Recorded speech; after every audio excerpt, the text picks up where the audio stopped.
ቤስት አቺቨር። ቤስት አቺቨር ማለት የትምህርት ቤት ጎል አለ።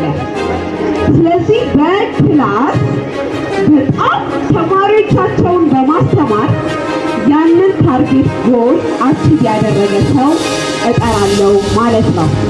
ቤስት አቺቨር ከአንደኛ እስከ 8ኛ ክፍል ካሉት መምህራን ቤስት አቺቨር ሚስተር ካሌብ ሲሳይ።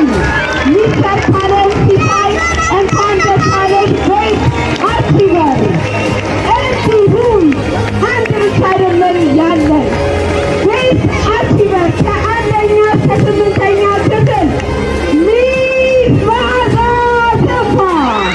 ሚስ መዓዛ አሰፋ ቤስት አቺቨር ቲቸር ናት። እንኳን ደስ አለሽ ሚስ መዓዛ። ወደ መድረክ እቺ ሴት አንድ ሌት ፐርሚሽን አላት። ሌላው በሙሉ በጠዋት መጣ በመግባት ሰዓት አክባሪ፣ ወደ ክላስ ስትገባ ስትወጣም ሰዓቷን የምታከብር መምህርታችን ናት። እንዲሁም በስነ ምግባሯ በጣም ምስጉን የተመሰገነች ናትና እኔም በጣም ተናጋሪ ትምህርት ናት።